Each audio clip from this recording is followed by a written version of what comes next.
तेरो heavy makeup गरेको मन पर्दैन हो? मन पर्दैन भने चाहिँ प्लिज यो भिडियो अन्तिमसम्म हेर्नु होला। मैले यसमा चाहिँ एकदम हेल्पफुल कुराहरू तपाईहरुलाई देखाउन गइरहेको छु।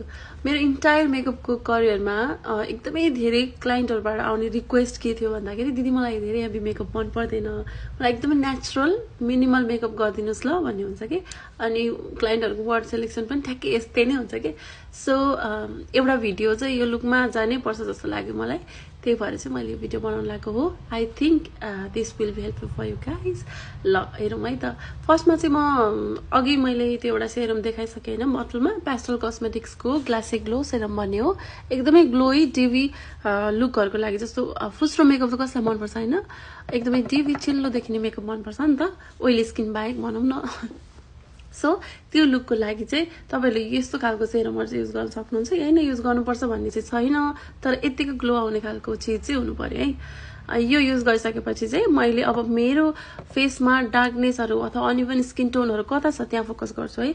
अहिलेको केसमा चाहिँ तपाईहरुले मैले यो मेबलिनको डार्क कलर कन्सिलर जुन चाहिँ 50 नम्बर शेडमा छ कि, यो फिट मी कन्सिलर हो है। अनि यो शेडको कन्सिलर चाहिँ यो चाहिँ मेरो स्किन भन्दा लगभग 2-3 शेड्स डार्कर छ, तर यसरी मेरो अनइभन स्किनमा ब्लेन्ड गर्दाखेरि हेर्नु न कति मजाले त्यो डार्कनेसलाई सोकिदिन्छ के। सो तपाईले भिजिबली हेर्न पनि सक्नुहुन्छ त ब्लेन्ड गरेको साइड र ब्लेन्ड नगरेको साइडमा। अनि यसमाथि बल्ल आफ्नो शेडको कन्सिलर लगाउँदा तपाईहरुको मेकअपमा फेसमा फाउन्डेसन लगाइरहनु पनि पर्दैन कि। तर मैले अब जस्तो क्यामेरामा मात्रै राम्रो देखेर भएन नि त, रियल लाइफमा यसरी पर्सन टु पर्सन हुन्छ नि कुरा गर्दा पनि तपाईहरुले त्यो हुन्छ नि मेकअपमा कन्फिडेन्ट आउनु पर्यो कि। सो त्यसलाई ब्लेन्ड गर्नको लागि, त्यो सबै चीजलाई एकै ठाउँमा ब्लेन्ड गर्नलाई चाहिँ मैले यो फाउन्डेसन पनि युज गर्छु। अनि अहिले चाहिँ तपाईहरुले यो मुखको वरिपरि पनि मैले त्यो डार्क शेडको कन्सिलर लगाएको देख्नुभयो होला। यो किन भन्दाखेरि मेरो माउथ एरियामा पनि हल्का अनइभन स्किन टोन छ नि त, त्यसलाई क्यान्सल आउट गर्नको लागि, त्यसलाई इभन टोन बनाउनको लागि चाहिँ मैले यो गरे हो। त्यसपछि चाहिँ मैले बल्ल आफ्नो शेडको कन्सिलर लगाएर ब्लेन्ड गर्छु है त। कन्सिलर ब्लेन्ड गर्दा चाहिँ अन्डर आइज चाहिँ नेसेसरी नै भयो। पहिला अन्डर आइजमा ब्लेन्ड गर्ने, त्यसपछि आई लिडमा पनि त्यही कन्सिलर ब्लेन्ड गर्ने आफ्नो शेडको कन्सिलर। त्यसपछि चाहिँ हल्का फेसको तल तल, अन्डर आईको तल तल भनौं न, फेसको पार्टमा लिएर जाने। अनि त्यसले नै तपाईको फेस चाहिँ एकदम ब्राइट उज्यालो देख्छ कि। अनि अघि मैले जुन एक्सप्लेन गरे अनुसार फाउन्डेसन लगाउनु पर्ने पनि देखेको छैन कि, तर फाउन्डेसन चाहिँ हामीले इभन स्किन टोन बनाउनको लागि अब माथिबाट चाहिँ सबै एकदमै पातलो लेयरको फाउन्डेसन लगाउँछौं भनौं न। अनि मैले यो आफ्नो शेडको कन्सिलर चाहिँ हल्का यो सिन एरियामा अनि क्युपिड्स बोको एरियामा पनि लगाए। त्यसले चाहिँ माथिको ब्राइटनेससँग म्याच गराउँछ है। अनि यो एलेगलको प्रो कभरेज, सायद यो फाउन्डेसन नसुनेको त कोही पनि छैन होला, यसको ड्युवी फिनिश छ। अनि पातलो लेयर लगाउनलाई चाहिँ यसले एकदमै राम्रो देखाउँछ के हैन। अनि मैले लिएको पनि एकदम थोरै छ है, पम्पले लिए अनि स्पन्जले ब्लेन्ड गरे। एकदमै राम्रो छ, एकदमै राम्रो, एकदम फ्रेश लुकिङ मेकअपको लागि चाहिँ यो फाउन्डेसन। जस्तो कसैलाई चाहिँ यो फाउन्डेसनसँग के हुँदो रहेछ भने धेरै युज गरेर अनि नयाँ युज गरौँ न भन्ने हुन्छ। सो एउटा फाउन्डेसनले राम्रै काम गरिरहेछ, तपाईहरुलाई राम्रै लुकहरु आइरहेछ, मेकअपमा केही कम्प्लेन छैन भने चाहिँ खासै चेन्ज गरिरहनु पर्दैन कि। मेकअप लुक राम्रो देखिनुसँग मतलब हुन्छ के हैन। फाउन्डेसन तपाईले लास्टमा मेकअप सकिसकेपछि कुन फाउन्डेसन लाउनु भयो कि कसलाई के थाहा हुन्छ र हैन त। मेकअप लुक चाहिँ पर्फेक्ट हुनु पर्यो, त्यही नै म्याटर गर्छ के लास्टमा हैन। अनि मैले चाहिँ यही स्पन्जकै हेल्पले एकदमै केयरफुली ब्लेन्ड गरिरहेको छु, कतै पनि त्यो केकीनेस नआओस् भनेर। अनि अब यति थोरै थोरै मेकअप प्रडक्ट्सहरु लगाइरहेको छु कि त्यो केकीनेस आउने चान्स नै छैन क्या यसरी चाहिँ। अनि तपाईहरुले मेरो स्किन देख्न सक्नुहुन्छ, एकदमै फ्रेश टिभी, तर कभर्ड इभन पनि देखेको छ के हैन। अनि अप क्लोज हेर्न सक्नुहुन्छ, मैले आइब्रोबाट त्यो हुन्छ नि आइब्रो हेयर पनि निकालेको छैन, जस्ट यो मेकअप लुकको लागि मात्रै कि, नजिकैबाट देखाउँदा चाहिँ सबै टेक्सचरहरु देखियोस् भनेर क्या। अनि आज युज गरेको सबै बेस प्रडक्ट्सहरु चाहिँ अप क्लोज कस्तो देखिन्छ भनेर के रियल लाइफमा यस्तै नै देखिन्छ है। अनि त्यसपछि अब ब्लसको पालो हो। ब्लस चाहिँ अलि धेरै आएछ, मैले त्यो क्रीम ब्लस लिएको हो, एले कलर्स, एकदम अफोर्डेबल छ यो पनि। एले कलर्सको ब्लस अप भन्ने होला सायद, यो पनि सबलाई थाहा छ होला हैन। हातको पछाडी वार्म अप गरेर बल्ल गालामा लगाए। अनि गालामा पनि स्पन्जको त्यो पछाडीपट्टिको त्यो राउन्ड साइडले लगाउँदैछु। त्यसले लगाउँदाखेरि चाहिँ मलाई प्याची हुन्न जस्तो लाग्छ कि है, मेरो पर्सनल एक्सपिरियन्स चाहिँ। अनि मैले क्लाइन्टहरुको लागि नि त्यसरी नै लगाउँछु।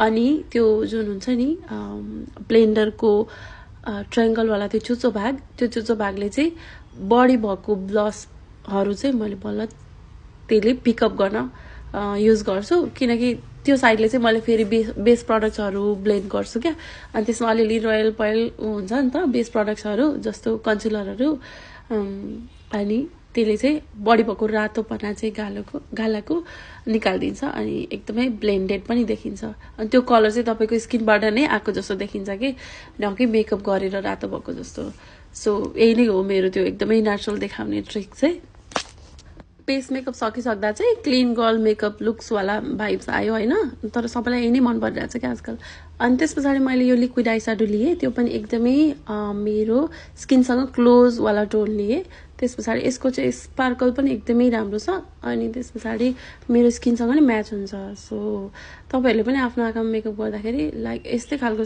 सेडहरू भेटाउनु भयो भने चाहिँ एकदमै युज गर्दा हुन्छ मजाले धेरै हेभी देख्दैन अनि मेकअप गरेको जस्तो पनि देखिन्छ अनि क्लिन पनि देखिन्छ भन्नु बुझेर चाहिँ मैले त्यो है मेकअप गरे पनि क्लिन देखिन्छ अनि आँखामा चाहिँ सजिलै हेभी हुन्छ क्या आँखामा मेकअप गर्दा गर्दै सजिलै हेभी लुक्स देखिन्छ सो त्यो भएर चाहिँ धेरै स्याडोहरूमा युज गर्दिनँ जस्ट यो स्पार्कल मात्रै अनि अलरेडी मेरो डिप सिटेड आइजहरू छ नि त सो त्यो आँखालाई अलिकति बाहिर लिएर आउनको लागि चाहिँ मैले यसरी स्पार्कली आई स्याडोहरू युज गर्छु त्यसले गर्दाखेरि मेरो आँखा चाहिँ अलिकति ओपन अथवा वाइट बाहिर आउँछ अनि यही नै हो मेरो आँखाको लागि त्यस पछाडि चाहिँ मैले आइलाइनरहरू त्यस्तो डार्क कलरको त्यो विङहरू केही पनि गर्दिनँ जस्तो यो के ब्युटीको ब्ल्याक पेन्सिल छ क्या पेन्सिल काजल के भन्छ होइन काजलै भन्छ क्या होइन त्यस पछाडि यसलाई चाहिँ म टाइट लाइन गर्छु जस्ट अप्पर आइलिडको वाटर लाइनमा त्यहाँनिर गर्दाखेरि चाहिँ तपाईँको ल्यासेसहरू चाहिँ एकदमै भोल्युमिनस जस्तो देखिन्छ अनि ल्यासेसको बेस पनि डार्क भएपछि तपाईँको मेकअप आइज डिफाइन्ड पनि हुन्छ तर मेकअप लुक हेभी पनि देख्दैन अनि धेरैजनाले स्किप गर्ने भनेको यो आइल्यास कर्लर र यो आइल्यास कर्ल गर्न स्किप गर्नुहुन्छ क्या मैले चाहिँ यो प्याकको आइल्यास कर्लर लिएर आइल्यास कर्ल गर्दैछु यसले पनि एकदमै धेरै डिफरेन्स लिएर आउँछ है कर्ल गरेर मस्कारा लाउनु र यत्तिकै मस्कारा लाउनुमा कर्ल गरेँ मैले अनि त्यस पछाडि यो मेबलिनको हाइपर कर्ल भन्ने मस्कारा लगाएँ अलिअलि यतिको ल्यासेस हुनेलाई चाहिँ खासै त्यो ल्यासेस लगाइरहनु नै पर्दैन मस्कारा र कर्लिङ मेथडले नै तपाईँहरूलाई जस्तो धेरै हेभी पनि देखाउँदैन तर आई लुक पनि राम्रो देखिन्छ है अनि यो लुकको मेन मोटिभ नै त्यही नै होइन अनि यस्तो खालको लुक्सहरूमा चाहिँ लिपमा चाहिँ फुल कभरेजवाला लिपस्टिकहरू लगाउनु भन्दा पनि यस्तो खालको यो टिन्ट हल्का टिन्ट छोड्ने लिप ग्लसहरू लगाउँदा बेटर हुन्छ मैले चाहिँ आज परी कस्मेटिक्सको यो ग्लसी ग्लो लिप सेरम लगाउँदैछु अनि मेरो यो सकि पनि सक्यो ल मेरो लुक चाहिँ फाइनल भयो अनि यो ग्लो चाहिँ तपाईँहरूले बिना हाइलाइट नै देख्दै हुनुहुन्छ है एकदमै स्किन लाइक मेकअप चाहिँ तपाईँहरू यसरी गर्नुभयो भने चाहिँ तपाईँहरूको पनि सक्सेसफुल हुनेछ so thank you for watching by